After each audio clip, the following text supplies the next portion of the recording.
Well, Silicon Valley Bank's collapse and the resulting banking crisis dealt a major blow to mergers and acquisitions, as well as the capital raising environment, especially for the tech sector. However, there is one sector that's still speeding up.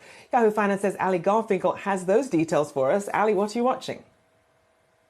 Hi, Rochelle. So there is one sector that is popping, and that is data information and analytics. That's according to a recent report that we've seen from Solomon Partners. And data information analytics, not a sector we're used to seeing its name in lights in any capacity, but it is nevertheless something that has proven to be important in the aftermath of the collapse of SVB.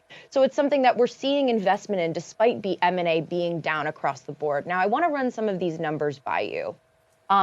First things first, these data information analytics deals increased from 16 transactions in Q4 of last year to 35 in Q1 of this year. So that is more than a double. And then that's also been true as M&A volume across the board has declined. I believe we've seen a 14% decline in M&A volume across the board. Information data companies are also seeing good capital raises. It's something that, across the board, again, we're also seeing a decline. But for these information and data companies, the capital raises have gone from 10 transactions in Q4 to 17 in Q1.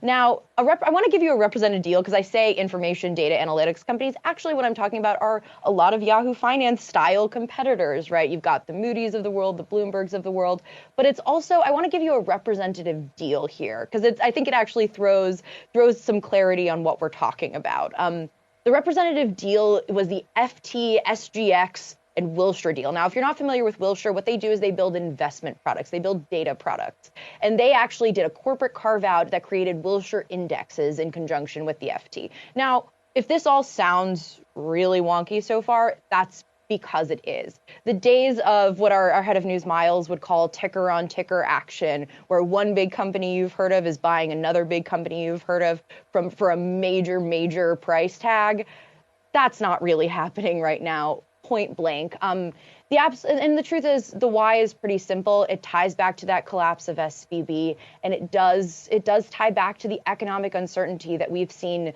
boiling and building over the last year and a half as well.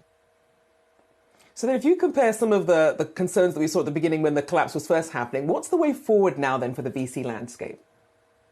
It's really hard, Rochelle, to determine exactly what the way forward is. But the thing I've heard time and time again is end of the year. That's when we're going to see deal activity across the board really pick up.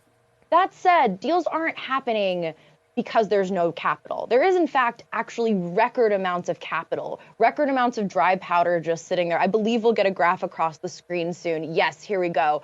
We're actually record numbers of dry powder. We're not quite at where we were in 2021, but we are pretty much there. Now, I've actually been critical on this show before. I've been concerned about dry powder staying locked up the way it has when founders, frankly, have been in really dire straits, especially in the aftermath of the collapse of SVB. But this report actually did really clarify something for me, Rochelle. And it looks, here we go, exactly. U.S. sponsor fundraising activity. So if you look at that, 2022, it was down massively. We're talking about the LPs, for instance, who are investing in VCs or private equity firms. They are not as willing to part with their capital right now. So it begs some questions about the long-term implications for these VC firms and these investors. I would say they have powder in the short term, definitely, and those concerns about the long term are very clear to me. And I think the truth is, the way forward, we look to the end of this year and see where things are at. And to me, this really does, in the end, bring into sharp relief the really tough spot that tech M&A and a lot of M&A at large is still in. Indeed, certainly seen them being a lot more strategic here, not just sort of splashing the cash about. Allie Garfinkle, thank you there for that update.